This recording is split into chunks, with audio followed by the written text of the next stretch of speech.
তামিলনাড়ু রাজ্যের উটির একটি অন্যতম পর্যটক স্থান হলো উইনলক ডাউন ন্যাচারালস। এটি শুটিং স্পটের জন্য বেশি জানা যায়। এটি উটি বাসস্ট্যান্ড থেকে 15 কিলোমিটার অর্থাৎ 9th মাইল দূরে অবস্থিত, তাই এর নাম 9th মাইল শুটিং পয়েন্ট নামেও পরিচিত। এক সময় একটি ব্রিটিশ এবং ইউরোপীয়দের শিকারের জায়গা হিসাবে কাজ করত, কিন্তু এখন 9th মাইল হলো উটির অন্যতম দর্শনীয় পর্যটক স্থান। এই স্থানটিতে কুছ কুছ হোতা হ্যায়, হাম আপকে হ্যায় কৌন, রাজা হিন্দুস্তানি, আজব প্রেম কি গজব কাহানি এবং হাম এই সিনেমার শুটিংও দেখা গিয়েছে।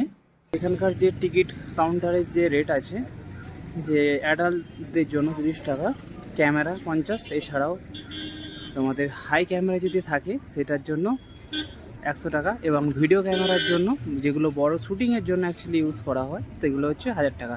এছাড়াও এর টাইমিং যেমন আছে সকাল 7টা থেকে সন্ধ্যা 6:45 পর্যন্ত।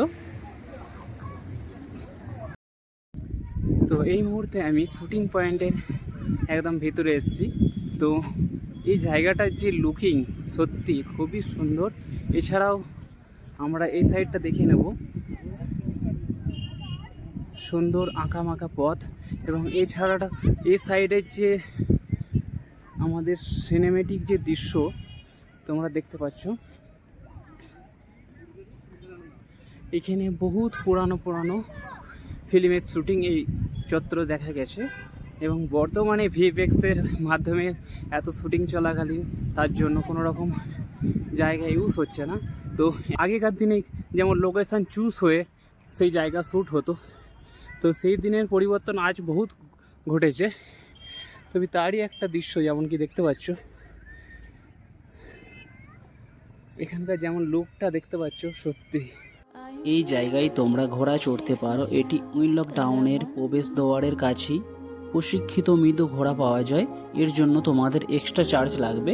এটি প্রায় 15 থেকে 20 মিনিট সময় তোমাকে একটি নির্দিষ্ট স্থান থেকে ঘুরিয়ে আনবে, এবং ঘোড়া প্রশিক্ষণ সর্বদা তোমার সাথে থাকবে।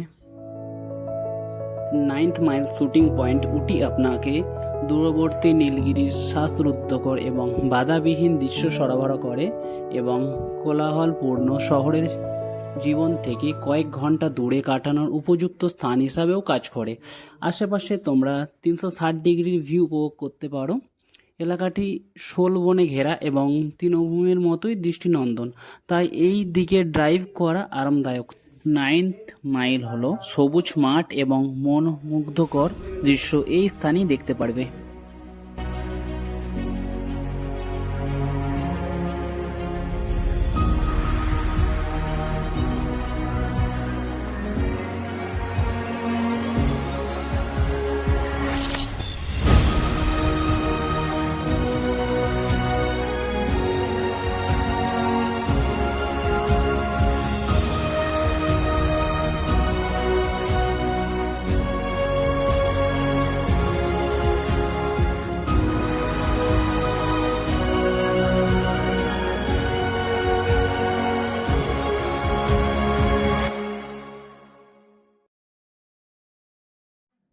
এই সবুজ মাঠে প্রচুর ছোট ছোট হলুদ ফুলের দেখা পাওয়া যাবে, এবং উটিতে আগেকার দিনের বসবাস কেমন ছিল তো এই ঘর দেখে কিছুটা ধারণা করা যায়। তো তাদের জীবন কতটা দুর্গম ছিল। তোমাদের এই জায়গাটা কেমন লাগলো প্লিজ কমেন্ট করো। Best time for visit December to April. তো দেখা হচ্ছে পরবর্তী ভিডিওতে, ততক্ষণের জন্য বাই।